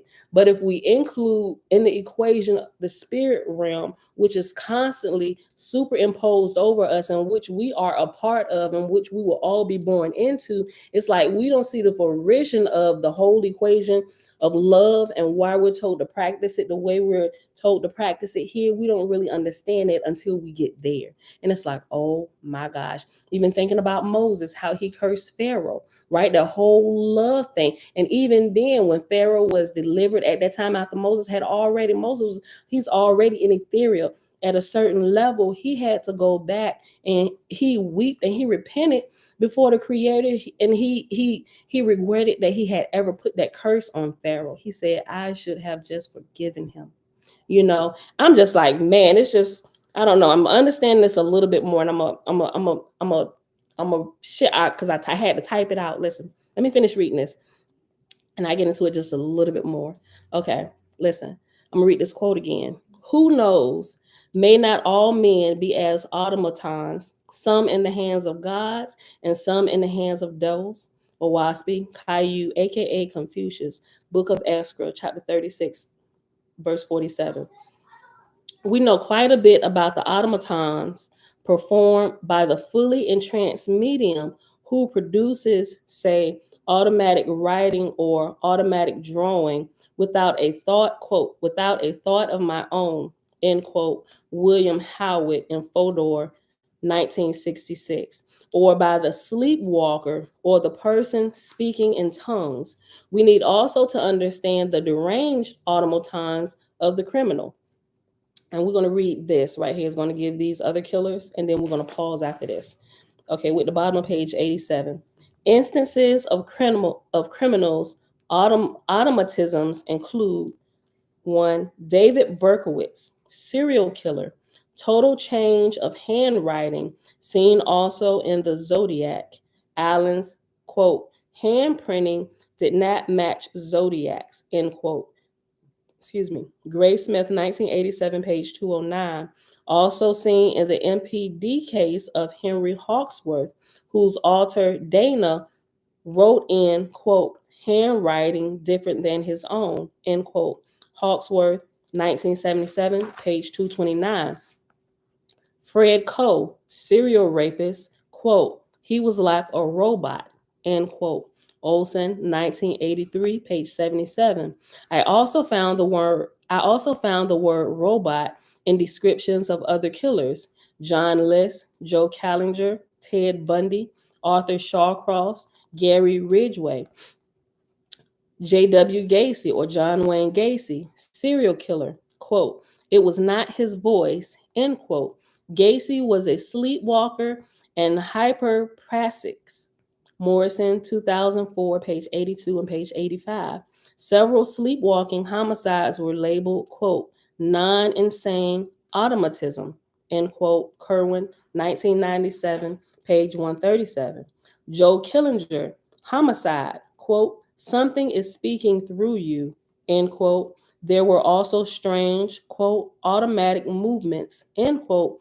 From him also came, quote, another laugh completely different from his, end quote. I've heard people do that sometime, right? I'm like, oh, shoot.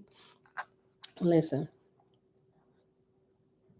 and that's quote, another laugh completely different from his, end quote. Schreiber, 1984, page 134 through 35, and page 338, page 84. Richard Masek, serial killer, described as a quote, zombie, end quote, hyperpraxics, exhibited a quote, robotic kind of cruelty, end quote. Morrison, 2004, page 43. Gary Ridgway, Green River Killer, quote, anyone who observed Gary would remember the automaton, the robot, end quote. Rule 2004, page 650. Danny Starrett, Rape, Homicide, Automatic Drawing, Nafay and Smith, 1995, page 126 and 178.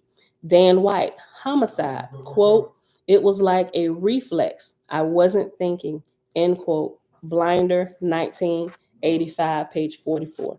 Okay, so we're going to pause right here, right? And hold on, let me put my page number 79 to 88. So yesterday, when I was watching the end of split, and this is going back to this whole love thing. It's a what's the word I'm looking for?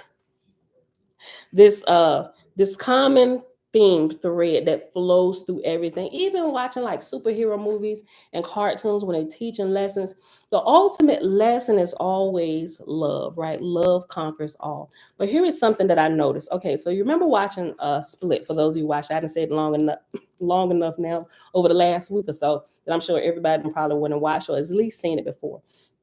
Okay, so in Split, remember Kevin, the actual native person, right, who was in the sunken place. Kevin was that he had all that trauma and stuff happen to him when he was 9 years old. Hence the 9-year-old Hedwig who was inside his body, right? His superpower was to be 9 years old forever, right? So, but what happened?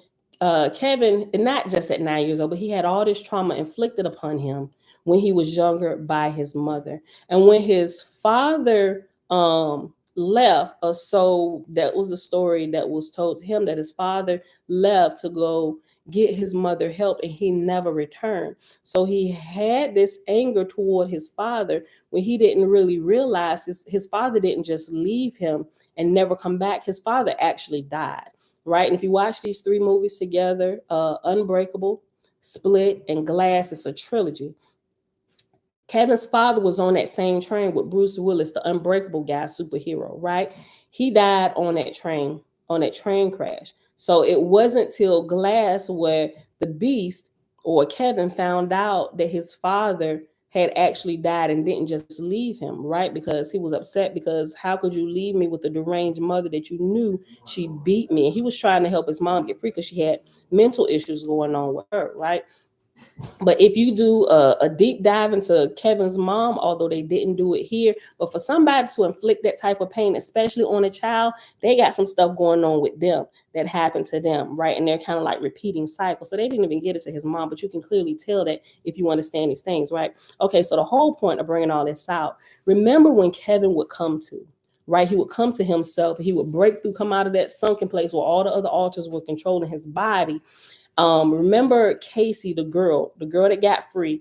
Um, at the end of Split, she was the only one that lived. It was Casey making this connection with the real Kevin when she saw that paper said, say his name, Kevin, his whole name. And when you said his name, it brought Kevin out of the sunken place to the top, right? But Kevin had gone through so much in his life that he liked being in that sunken place. And you could see that when you watch Glass, when they had them sitting there, Mr. Glass, Kevin, and I keep forgetting his name, Bruce Willis' name in there.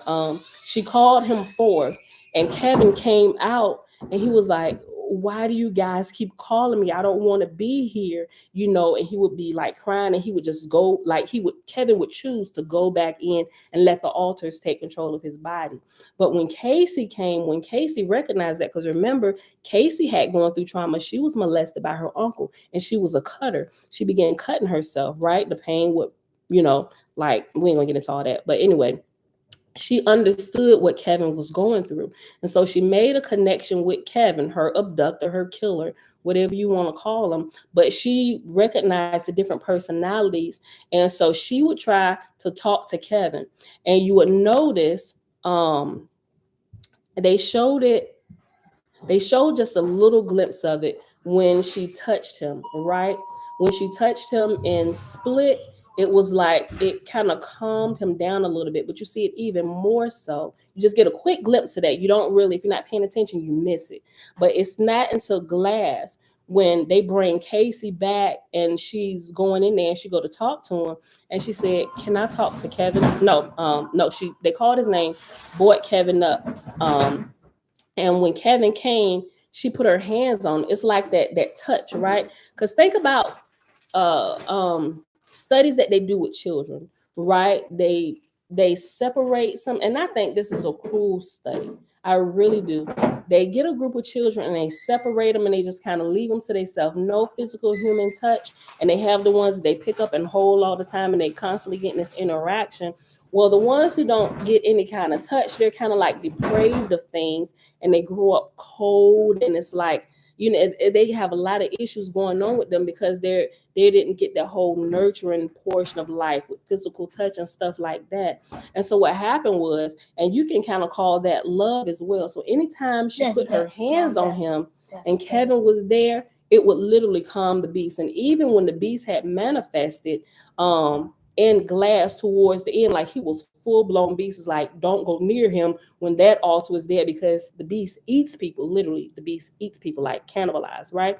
But Casey, who wasn't afraid, and she understood what was happening, and while he was full blown beast, yeah, Kevin liked Casey, right? When he was full blown beast, Casey put her hands on him, and the doctor realized that, and she said, "We need you," right? So, and here's something she said. Oh, hold on 1 second, Facebook, because I need to put it in my, what you call it. I'm gonna read what she said. I was like, oh my gosh, that's a whole. Hold on. That is a revelation in itself. Let me copy this. Put it in my notes real quick so I can get it. Bring it up. This was a whole revelation in itself, just watching that. I was like, oh, I got to read this to y'all. Okay.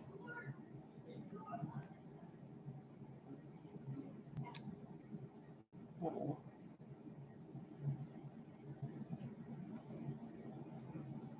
Okay. All right, Facebook is back. Okay, let me bring it up. What she said, what the new doctor said to Casey. She said,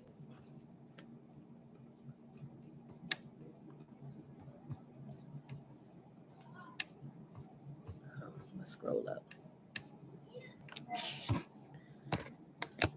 She said,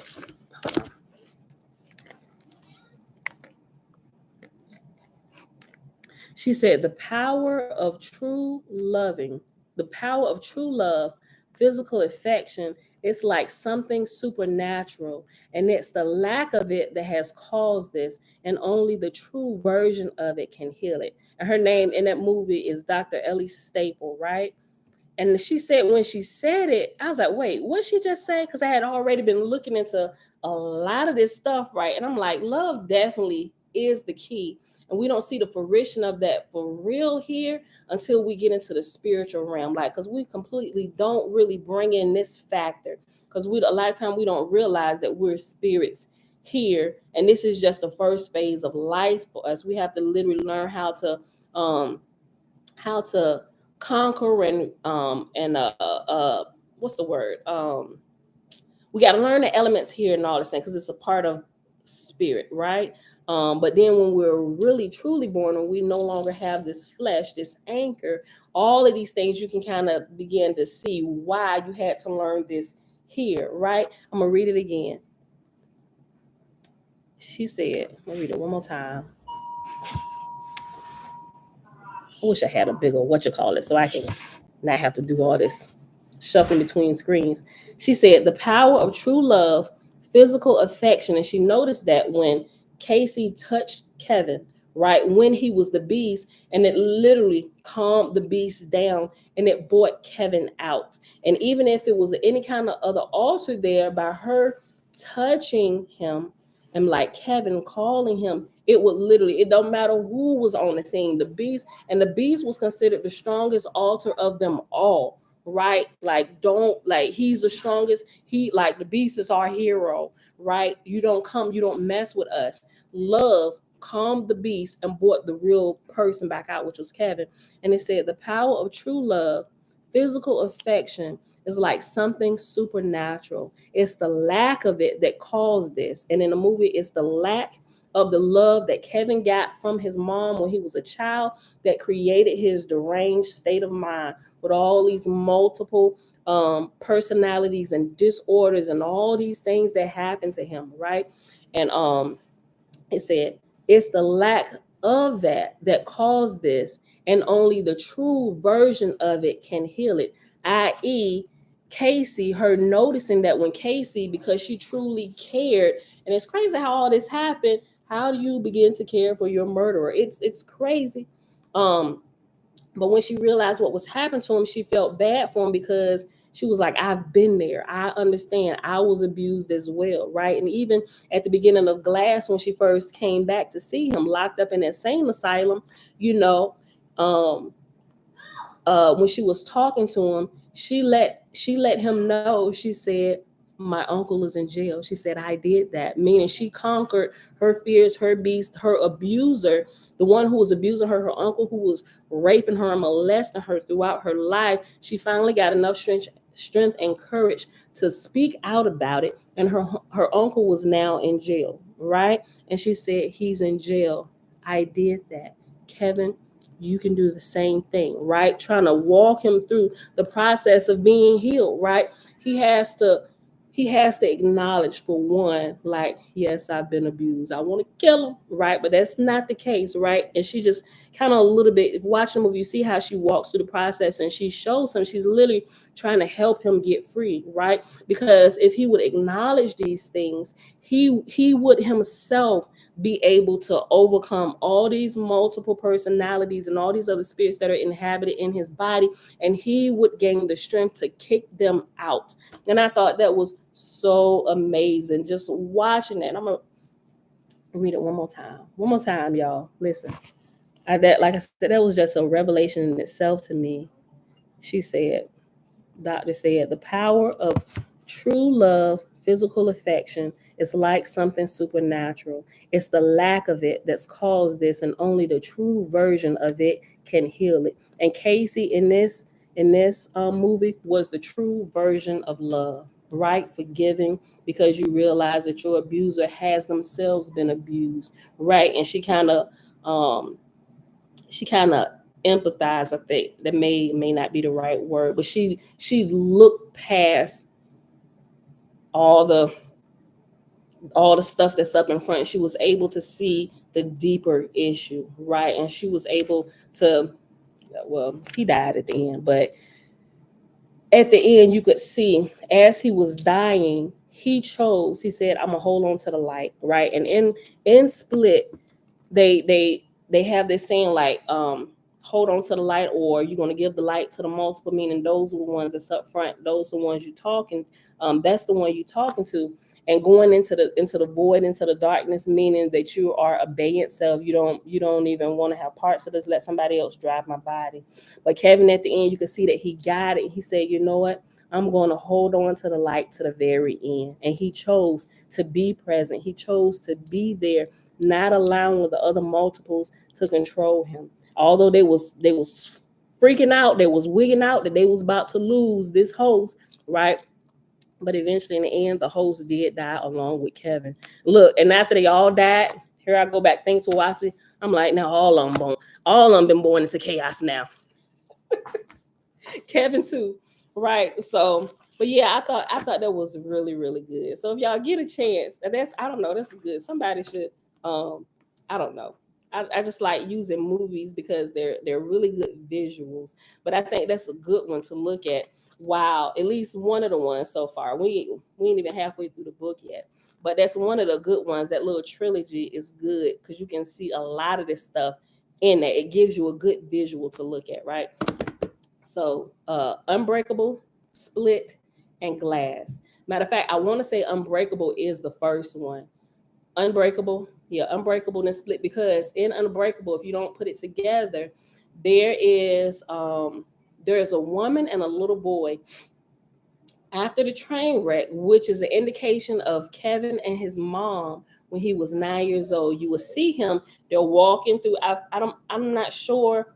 It was a crowded place, but you know the Unbreakable dude. Like I said, I keep forgetting his name. He's able to have visions and see things happening if he touch you, right? So he can't just you know if something's going on, he would actually have to touch you to feel what's going on.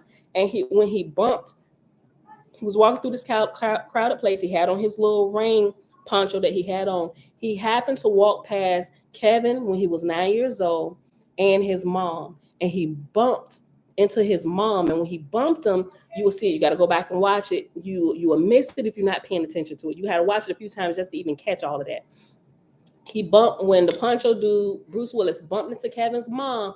He paused because he felt something. He turned around and you saw the little boy being held by his mom, holding his hand and his face. Not like a happy little boy, but you could tell something was probably wrong. But most people, they probably look at it like, oh, she done probably told him no about something, that kid gonna throw a fit. But you can kind of see Kevin's face as a 9 year old boy. You get a glimpse of Kevin in Unbreakable. Then you see full blown Kevin with all his multiple um, personality disorders, full blown and Split. And then you have Glass, which is the the the end of the trilogy that brings all of that together. Yeah. One is a prequel. Yeah, I think Unbreakable is the prequel. I think. Yeah. Yeah. I think did I get that right? I think Unbreakable is the prequel. Then you have Split, and then you have the sequel, Glass. I don't know. I probably could have screwed that up, but it's all three of them together. And I looked it up, and it is a trilogy. I looked into the author of it, and I be screwing up the Shaymalam, the guy, his name, who did all of that. And I looked into some background and some of the behind the scenes things and what they put in there and how they brought all that together. I'm like, first of all, this dude is a freaking genius, you know. But yeah, let's see, y'all. Yeah, all right, hold on. Hold on. Set apart said something. I don't know where it is. Oh no, that was Tabitha. She said, makes you wonder why these movies are made. It's like Hollywood trying to convey a message to the world. I do really believe they are. Sometimes people look at Hollywood like, oh, they're evil. And there is some evil things that come out of Hollywood, right? Just like it's some evil, you always got one in the bunch, right? That's how I look at it. But if we look at it, I really do believe that Hollywood, whether you want to call it Hollywood, but those in the movie making industry, I think that's part of creators' plans, right? Because look at how we understand things. That's just how we understand and we process things. Even as children, give them stories, right? And I think the whole Marvel collection that comes from creator. That's why those are my thoughts. That's what I'm sticking with right now, right? Because there's so much truth in it. But yeah, I mean, you got some really wicked things that come out of Hollywood, and like I said, you're gonna have that wherever you go. You do. You got that one in the family, or you got that one at the church, or wherever you at. It's always that one. It's light and darkness everywhere, right? But we should be able to decipher between all of it and be able to pull the lessons of light out of it. Discard the rest, right? If you don't know what to do with it, I got matches. You set it on fire, right? I keep matches on me. All right, y'all. I love y'all. We about to get out of here, y'all. It is Thursday. November the 17th, 2022, day 265 of year 4, reading through the books of the law and the prophets. Another 4-year consecutive day count, day 1284. We read in Oahspe, book of Sathantes, pages 30 through 33. And we read in the Field Guide to the Spirit World. We started in chapter 4, which is Soul Murder. That's the title. And we start on page 79 and we pause on page 88. And let's see. Hmm. Father, we thank you for the power of the story and movies. Yes, I like that. All right, y'all. So, I need to know what's an optical illusion you posted. Tick, were you talking to me? The optical illusion I posted? I think I know what you're talking about. I posted on my regular Facebook page, Murphy Tribe. That's what you're talking about. It gave you directions so you could see. Yes, you didn't follow the directions, did you? It give you directions up there on how to see it. It said take your phone and look at the optical illusion from the speaker, right? So say this is your phone. Say this is your cell phone. You couldn't see it? Okay, try it again. This your cell phone. Take your cell phone, turn it flat like this, and look at the optical illusion from this way. When you look at it this way, you can see what it says. Right? You can see what it says. Try it again. And if you still can't, type under it and say, Pam, I still can't see it. And then I tell you what it say. But do it again. You did, you blind. Okay. Hold on. Let me see. Hold on. Let me just pull it up. So I wanna say it exactly what it says. You know what? I can't do it here. I gotta look at it from my phone. Okay, what I do, I'll go to it and I tag you in it. You tried it a few times. Okay, I'll tag you in it and tell you what it says. I gotta look at it again myself. You know. All right, y'all. So with that being said, yes, I love you all. Enjoy your day. Stay in creators like Shibu said. All right, y'all. I see y'all back here tomorrow morning, bright and early, 6:15 a.m. Eastern Standard Time. Peace.